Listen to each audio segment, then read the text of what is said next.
Assalamualaikum students, how are you all? Hope you are in good health and enjoying at home. Okay, today we are going to study the next part of our lesson, that is seeds and seeds. And आज हमें करना है project में हमें करना है plant your seeds, जो कि वहाँ पे दिया है. Take a clay pot or a tin can with a wide mouth. Make a small hole at the bottom of the can. Fill your can with soil. Put 4 or 5 seeds of the same kind in the soil and press them gently.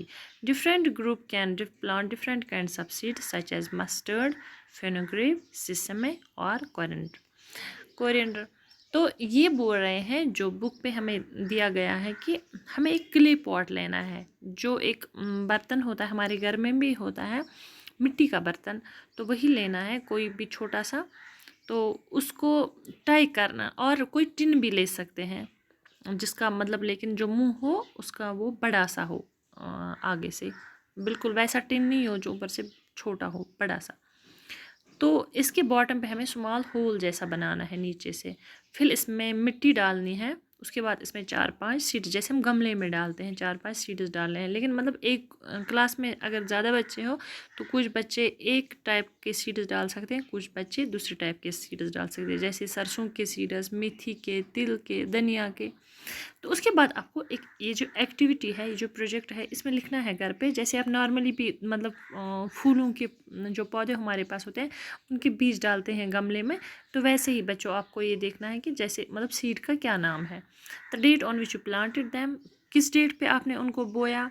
The date it observe something coming out of the soil, start filling the table. फिर आपको उसी हिसाब से देखना है, अपनी scale लेनी है और देखना है कि वो उनको छोटा छोटा जो पौधा निकल रहा है वो कब निकला, वो कितना बड़ा हो गया, लीव्स कब निकले, ऐसे ही. तो यहाँ पे जो ये टेबल दिख रहा है, ये डेट है, ये हाइट ऑफ द प्लांट है सेंटीमीटर्स में, ये नंबर ऑफ लीव्स है, कितने निकले, इन्हीं अंदर चेंज. ये आपको ऑब्जर्व करना है. पहले जब आप सीड्स को बोओगे, उनको सो करोगे, तो आपको मतलब एकदम से नहीं निकली, आपको वेट करना है और वॉच करना है. आपको 5-10 लगेंगे उसको, मतलब जितना टेम्परेचर होगा, आज गर्मी है तो आहिस्ता आहिस्ता 2-4 दिन लगेंगे उनको छोटा सा वो बीज के छोटे से पौधे बनने में. फिर उसको सॉइल से बाहर निकल में और 2-4 दिन लगेंगे. ऐसे ही उसको फिर उससे आधा सेंटीमीटर 1 सेंटीमीटर बनने में और 2 दिन लगेंगे. ऐसे ही आपको ये 1 महीने या 10 दिन जितना भी आपको लगे, कि मतलब डिफरेंट सीड्स को डिफरेंट टाइम लगता है स्प्राउट होने में, फिर उनसे पेड़ बनने, मतलब छोटा सा पौधा बनने में. तो लेकिन आपको देखना है, जैसे फॉर एग्जाम्पल 7 जून पे आप ये 1 सेंटीमीटर था, फिर नंबर ऑफ लीव्स इसमें 2 थे, एनी अदर चेंजेस नो. 9 जून को ये देखा गया है 2 सेंटीमीटर था, इसमें थे नंबर ऑफ लीव्स 3, कोई अदर चेंज नहीं था. 11 जून को 3.5 सेंटीमीटर था, stem is getting thicker, stem मोटा हो रहा है. 13 जून को 5 सेंटीमीटर है, नंबर ऑफ लीव्स 5 है, तो स्टेम वैसा ही है ये. लेकिन इतना फास्ट नहीं होगा, क्योंकि आप नहीं देखना कि 7 जून को इतना था कि 9 जून को 2 सेंटीमीटर हो जाएगा, नहीं. इन रियलिटी आपको थोड़ा सा मतलब वेट भी करना पड़ेगा. लेकिन आपको ये प्रोजेक्ट करना है. आपको घर पे गमले में अपने कोई भी छोटा सा जो सीड्स अपनी मम्मा की हेल्प से, मदर की हेल्प से आपको उसमें कुछ बोना है. इस तरह आप ऑब्जर्व करोगे इन सीड्स को कि ये कैसे ग्रो हो जाते हैं. या आप पहले जैसे अगर आपने किसी ने फ्लावर का मतलब वो सीड्स बोए भी हैं तो उसको पता होगा.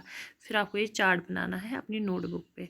उसके बाद है हमें how long did it take for the plant to come out from the soil. आपको इसमें आंसर लिखना है कि कितना टाइम लगा. तो रेफरेंस के लिए मैंने यहाँ से नीचे से आंसर लिखा है.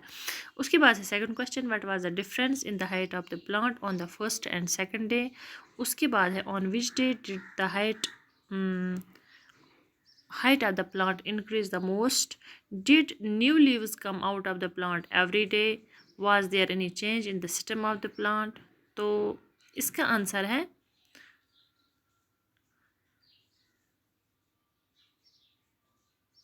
It took a week for the plant to come out from soil. मैंने पहले ही बोला था कि इसको मतलब थोड़ा सा टाइम तो लगेगा. तो ये जो बुक वाले ने जो ऑब्जर्वेशन किए हैं, तो ये बोल रहे हैं कि इनको एक वीक लगा.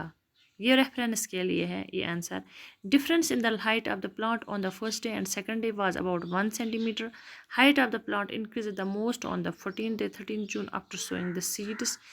ऐसे ही फिर leaves, yes new leaves came out of the plant every day. फिर है fifth, yes the stem was getting thicker on each successive day.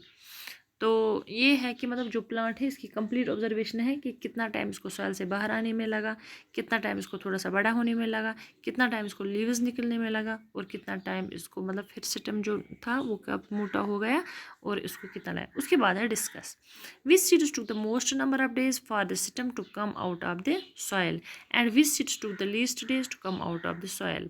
अब आपको सीड्स जो मैंने बोला कि डिफरेंट काइंड के सीड्स डिफरेंट ग्रुप्स को बनाने, तो आप फिर देखना कि कौन से सीड्स को जल्दी पौधा बन गए और कौन से सीड्स को टाइम लगा सॉइल से बाहर आने में।